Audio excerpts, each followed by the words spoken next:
Hello there. This is Oben, Voice for the People. I'm Manuel Kelly with the news. President of the Federal Democratic Republic of Ethiopia, Sahle-Work Zewde, emphasized that critical role of climate funding to transform national markets and accelerate investment for an effective energy transition, citing Ethiopia's effort to the effective implementation of various programs to achieve sufficient, affordable, modern and renewable energy. President Sahle-Work stated the plan of the country to raise urban and rural electricity access from the current 44% to 100% by 2025. Aklu Gabru had the story.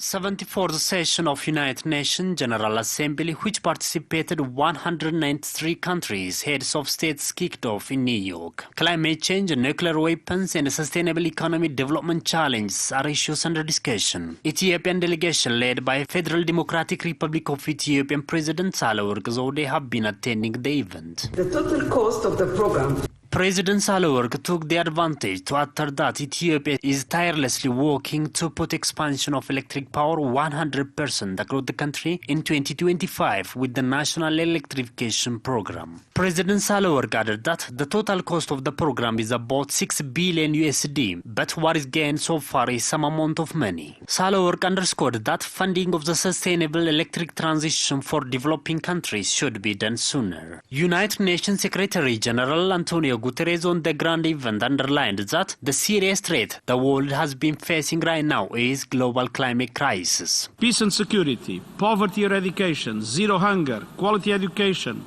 climate action and inclusion are all central to the Sustainable Development Agenda. And I also applaud your emphasis on human rights and gender parity beginning here at the United Nations.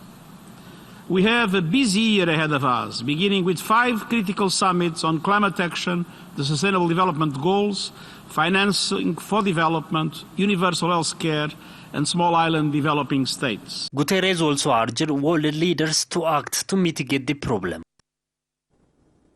Meanwhile, President of the Federal Democratic Republic of Ethiopia, Sahle-Work Zewde, said strong political commitment is important for the expansion of health service coverage. The president made the remark while addressing the UN high-level meeting on universal health coverage held on sidelines of the United Nations General Assembly in New York. In her address, the president shared Ethiopia's commitment to the right of all people to access quality health care regardless of their ability to pay and economic circumstances. She further said Ethiopia has invested a significant amount of investment on the health sector by engaging relevant sectors in an integrated way. In a related development, President Sahle-Work called on Africans to commit themselves to step up their efforts to align and integrate the delivery of sustainable development goals. She was speaking at a conference organized by the United Nations and the African Development Bank. The president urged Africans to take the driver's seat in the implementation of the Sustainable Development Goals.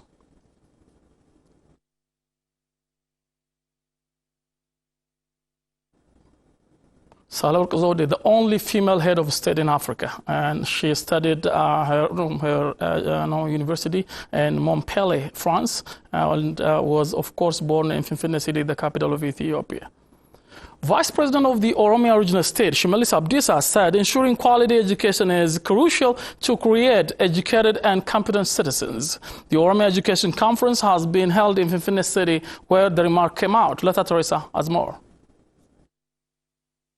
The Oromia Education Conference has been held in Finfinne City at the epicenter of Oromia. The conference has brought together school communities, student families, and stakeholders who became models by contributing to learning and teaching work. On the occasion, recognition and award has been offered to teachers, schools, student families, and stakeholders that contributed their share to learning and teaching work. Vice President of the Oromia Regional State, Shimelis Abdiisa, who attended the event, said the more the Oromo people educated, the more they struggled against oppressive rule. The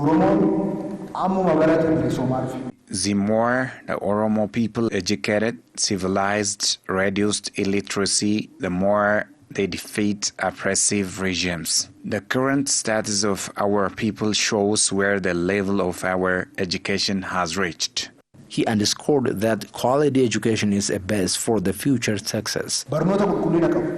Quality education, which teaches our people science and enables them understand their history as well as analyze the current scenario and look into their future, should be offered to them. Head of the Oromia Education Bureau, Dr. Tola Bariso, stressed the need to work on preschool education. Minister of Education Dr. Tlaye Gete said scholars at higher learning institutions should free themselves from any political attitude during teaching learning process. Adis Asafa had the story.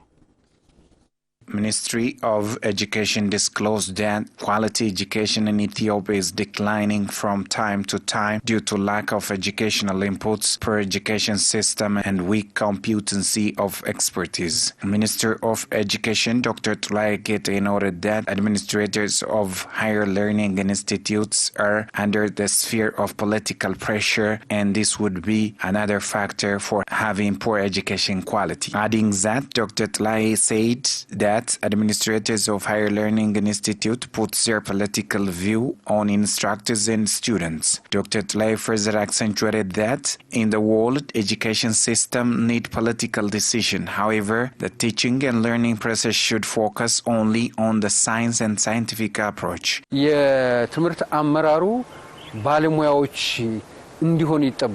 The practitioners in the academics should be experts in education sector. Education shouldn't be led by political philosophy. It should be managed with wisdom, proficiency, and competency. Teachers' allocation should be free from politics too.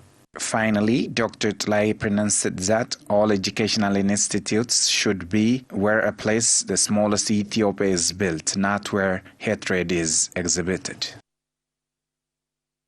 Ethiopia got its first university in 1942 with the support of Great Britain. The former Emperor Haile Selassie I University, the current Addis Ababa University in Finfinne City. An over $15 million project funded by the World Bank to modernize and enhance the capacity of Ethiopia's Central Statistical Agency has been inaugurated. The newly built facilities and physical infrastructures will help the agency improve accessibility of statistical data for all users. Fukadu Brahanu has more. During the inaugural ceremony, the physical infrastructures built by the project and launch of data dissemination portal, State Minister of Finance Dr. Eyob Takalany said the project can play an enormous role in transforming the country both politically and economically. The importance of quality data is even more critical given the momentous reform efforts currently underway in Ethiopia. As this gathering is fully aware, the Ethiopian government has just unveiled its homegrown economic reform program, which focuses on addressing the most pressing challenge facing the country's economy. Director General of the Federal Central Statistics Agency, Biratu Igezu, for his part, noted that the $15.5 million USD project will enhance the capacity of the agency. Overall objective of the Statistics for Result Facilities project is to enhance the capacity of the CSA at the organizational, human, and physical levels in order to produce and disseminate reliable, accessible, and timely statistics. He added that the project is mainly focusing on 4 components.